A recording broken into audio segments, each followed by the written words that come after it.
ఇక వచ్చేసిండులా మీ శంకర్ గౌడు. శంకర్ గౌడ్ వచ్చిందంటే మంచి మంచి ముచ్చట్లు తెస్తాడు కదా. ఈ ముచ్చట్ల కంటే ముందుగాలనైతే నేను ఒక ముచ్చట చెప్పానులా. గా ముచ్చట ఏంటిదంటే ఇగో నేనైతే పొద్దుగాలనే మంచిగా తాళ్ళల్లో పోయి తాళ్ళు ఎక్కుతా కదా. ఇక ఈ తాళ్ళు ఎక్కుకుంటా మధ్యలోకి పోయి లొట్టిట తీస్తున్నానో లేదో ఎంబటేనులా పెద్ద తాడు జర్ర అయితే లొట్టి పక్క పొంచున్న లొట్టిలు ఉన్నది. వామ్మో అనుకొని ఇక చిన్నగా సలీస్ అప్పుడు చేయకుండా టక్కా టక్కా టక్కా టక్కా దిగిన.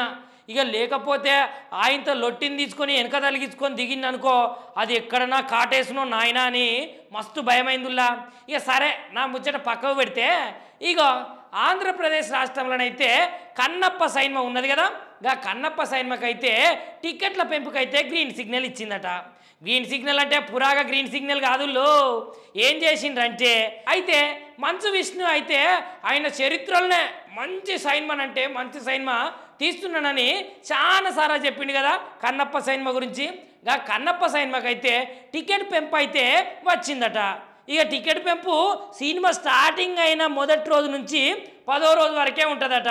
ఇక మల్టీప్లెక్స్ గట్లనే సింగిల్ విండోలనైతే 50 రూపాయలు అయితే పెంచుతారట ఈ సైన్మకు. ఇక మరి కన్నప్ప సైన్మ 27వ తారీఖు వస్తున్నది కదా, అందరైతే వేచి చూడాలనులా. అయితేనులా జగన్ సార్ ముచ్చట మాట్లాడుకుంటే జగన్ సార్ చేయబోయేటువంటి బల ప్రదర్శన యాత్ర ఏదైతే ఉన్నదో దాన్ని అయితే తప్పకుండా ఆపాలే అని షర్మిల మేడం అయితే అంటున్నది.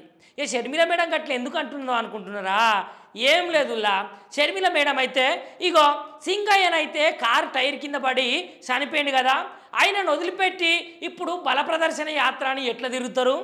ఆయన మీద ఎందుకు నిర్లక్ష్యము? అయినా సుతము పోలీసు వ్యవస్థ ఏం చేస్తున్నది? అటు జగన్ది తప్పే, ఇటు పోలీసులు కూడా కొంచెం తప్పే. ఎందుకంటే 3 కార్లు 100 మంది పోయే దాంట్లోకైతే వేలాది మంది జనాలు వచ్చిర్రు. ఇక ఆ జనాల తొక్కిసలాటలను అయితే కారు కింద పడి సింగయ్య అయితే చచ్చిపోయాడు. ఇది పోలీసుల నిర్లక్ష్యం కూడా కదా. ఇక గిట్లా చేసిన జగన్ను ఎందుకు పర్మిషన్లు ఇచ్చి యాత్రలకు గీత్రలకు తోలుతున్నారు? ఖచ్చితంగా ఆయన మీద చర్యలు తీసుకోవాలి, ఆ యాత్రనైతే ఆపే ప్రయత్నమే చేయాలి అని పిసిసి ప్రెసిడెంట్ షర్మిల మేడం అయితే అంటున్నదిలా. ఇక మరి ఆ యాత్రను ఆపుతారో లేదో మనమైతే వేచి చూడాల్సిందేనులా. ఇక మద్యం కుంభకోణం కేసు అని దాంట్లో చాలా ట్విస్ట్లే చూసినా కదా. ఇప్పుడైతే మోహన్ రెడ్డికి గట్లనే ధనంజయ రెడ్డికి అయితే విజయవాడ ఏసీబీ కోర్టులను అయితే వాళ్ళైతే పిటిషన్లు అయితే వేసుకున్నారు కదా, దానికి వాయిదాలే వచ్చినాయట. ఇక ఈ వాయిదాలు వచ్చేసరికి ఇక మాకు మల్లొక పిటిషన్ మీద బెయిల్ అయితే రావాలి అని వాళ్ళైతే ఇంకో పిటిషన్ వేసేసరికి అక్కడ ఉన్నటువంటి హైకోర్టు ఏం చేసింది ఎరికేనా, దాన్ని అయితే పొడిగించిందట. ఇప్పుడైతే వివరణ చెప్పము, 2 తర్వాతనే వివరణ చెప్తామని ఆ కోర్టు అయితే అన్నదట. ఇక వీళ్ళు మరి బయటికి వచ్చి ఇంకా ఎన్ని కుంభకోణాలు చేస్తారో, ఇంకా ఎన్ని కేసులలో ఇరుక్కుంటారో కానీ కోర్టు అయితే వాళ్ళ వాయిదాన్ని అయితే పొడిగించిందని చెప్పచ్చునులా. ఇక నిజానికి మద్యం కుంభకోణం వలనైతే చాలా ముడుపులే దాచుకున్నారట జనాల దగ్గర నుంచి దోసుకొని. ఇక చూసిర్రా ఎంత కుంభకోణం జరిగిందో ఈ మద్యం కుంభకోణంలా. అయితేనులా జగనాల సార్ ఉన్నాడు కదా వైసీపీ, గా జగనాల సార్ అయితే ఇప్పుడు కొత్త ఇకమతి పడుతున్నాడట. గా ఇకమతి ఏంటిదంటే చంద్రబాబు నాయుడు సార్ అట ఇప్పటి వరకు చేసిన మోసాలు ఇచ్చిన హామీలనైతే రచ్చబండ ముంగడికి తీసుకొని వచ్చి ప్రజలకైతే కండ్ల గట్టినట్టే చూపియబోతున్నాడట. మరి చంద్రబాబు నాయుడు సార్ చేసిన మోసాలు ఏంటి? మరి చంద్రబాబు నాయుడు సార్ నిజంగానే మోసాలు చేసిండా అనే ముచ్చట్లకు పోతే అయితే సారు ఒక కొత్త రకమైనటువంటి క్యూఆర్ కోడ్ సిస్టమ్నే పెట్టిండట వైసీపీ అధినేత. అయితే ఈ క్యూఆర్ కోడ్ని అయితే స్కాన్ చేసుడుతోటే సారు ఎన్ని స్కాములు చేసిండు, ఎన్ని స్కీములు చేసిండు, జనాలందరికీ ఇంకా ఎంత బాకీ ఉన్నాడు, ఆ బాకీలు ఎప్పుడు తీరుస్తాడో తప్పకుండానైతే జనాలకు చెప్పాలి. ఈ క్యూఆర్ కోడ్ని అయితే ఇంటింటికి మేమే స్వయంగా పోయి వాళ్ళకు స్కాన్ చేసే విధంగానైతే చేస్తాము అని సార్ అయితే చెప్తున్నాడులా. మరి నిజానికి గట్లాంటి క్యూఆర్ కోడ్ వస్తుందా రాదా? మరి చంద్రబాబు నాయుడు సార్ ఏమన్నా స్కీమ్లే హామీలే ఇచ్చిండా ఇయ్యలేదా? మరి నిజానికి చంద్రాల సార్ అయితే జనాలకు ఇంకా బాకీ ఉంటాడా అనే ముచ్చట్లనైతే ఇక జగన్ సార్ ఎప్పుడు బయట పెడతారో జనాలు జర మీరు కూడా చూడుర్రి. ఆంధ్రప్రదేశ్ రాష్ట్ర ముఖ్యమంత్రి చంద్రాల సార్ అయితే ఒక మాట అంటున్నాడులా.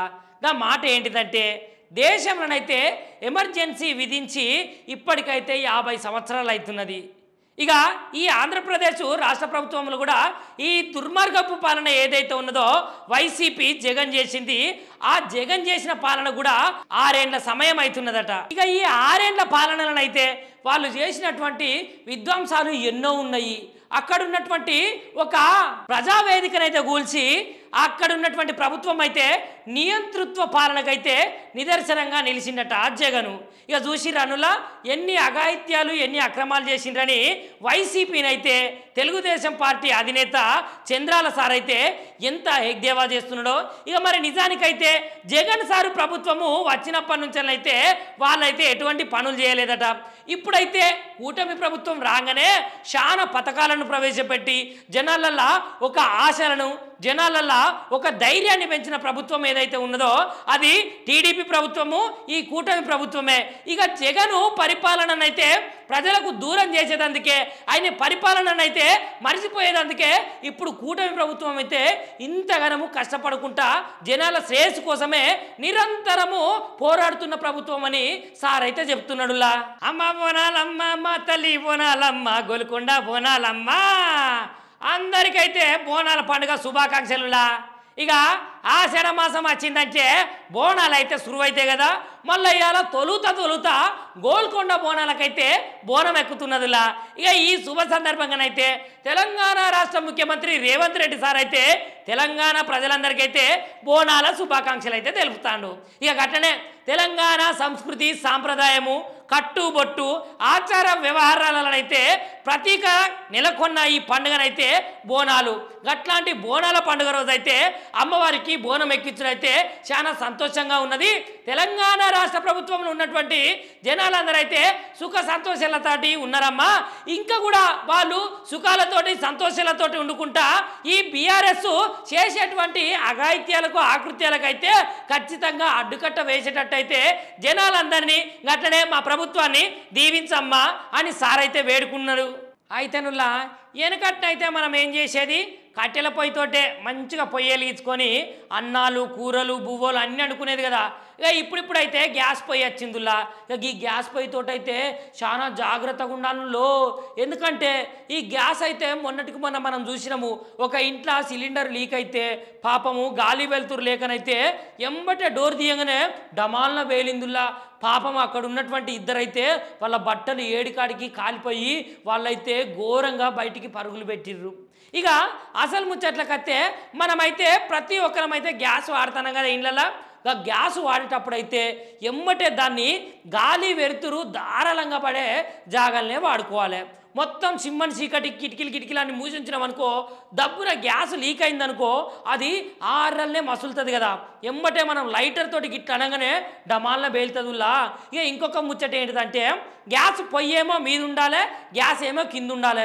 రెండు ఒక దగ్గర ఉంచొద్దు. ఇక ఒకవేళ పైపు లీకేజ్ అయిందనుకో ఏమవుతుంది మనకు పెట్టచ్చు కదా అని గట్టిగా టైట్గా పెట్టినామనుకో దప్పుడు ఏదైనా ప్రమాదం జరిగితే ఎట్లా. అందుకనే నిపుణులను తీసుకొచ్చి లేకపోతే ఆ పొయ్యిని అటు తీసుకుపోయి మంచిగా ఫిట్టింగ్ చేపియాలి. ఐఎస్ఐ ముద్ర ఉన్న పైపులనే వాడాలనులా. ఇక ఇన్ని జాగ్రత్తలు తీసుకుంటేనే గ్యాసులు వేలకుంటూ ఉంటాయి, మన ప్రాణాలు పోకుండా ఉంటాయి. జర గ్యాస్ పొయ్యిలను ఉపయోగించడంలో అయితే జాగ్రత్తనులా. మీ అందరికీ దండం పెట్టి చెప్తున్నా, ఏ ప్రమాదము ఎట్లా వస్తుందో మనం ఏం చెప్పలేము. ఇక గట్లనే గ్యాస్ అయిపోయిన తర్వాత కింద రెగ్యులేటర్ను కూడా బంద్ చేయాలనులా. బంద్ చేయలేదనుకో తప్పన గ్యాస్ లీక్ అయితే వెలుతురు పడ్డదనుకో డమాలని పేలుతుంది. ఇక పేలినప్పుడు ఏం చేయాలంటే మనము ఎమ్మటెమ్మటే అడావిడి చేయకుండా ఒక గోనె సంచిని నీళ్ళల్లో ముంచి ఆ గ్యాస్ పొయ్యి మీద ఇట్లా వేయాలి. వేస్తే అది తక్కువ అవుతుంది. ఇక అప్పుడు రెగ్యులేటర్ను ఆఫ్ చేసి కింద ఉన్నటువంటి గ్యాస్ను కూడా ఆఫ్ చేయాలనులా. ఇక ఇవన్నీ సలహాలు సూచనలు పాటిస్తేనే జర మంచిగా ఉంటారులా. ఇక తెలంగాణ రాష్ట్ర సర్కార్ అయితే ఒక మంచి పని చేస్తున్నదని చెప్పొచ్చునులా. ఎందుకంటే రేషన్ షాపుల దగ్గరనైతే చాలా మంది ఇక సన్నబియ్యం వస్తున్నాయని లైన్లు కట్టుకుంటా బారులు తీరిరు కదా.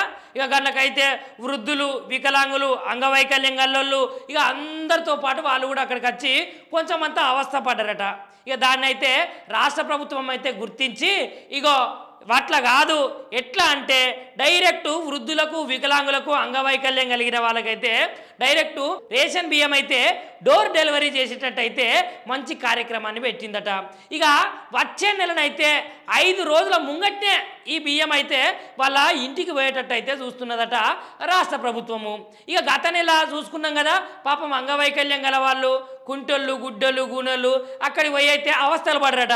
ఈ అవస్థలు చూడలేకనే డీలర్లకైతే ముందుగానే రాష్ట్ర ప్రభుత్వము ఆదేశాలను అయితే జారీ చేసిందట.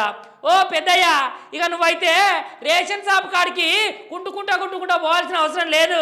ఇక నీ బియ్యము నీ ఇంటికే నడుచుకుంటా వస్తున్నాయి, జర జాగ్రత్త, అటు ఇటు తిరగకు పైలం మరి.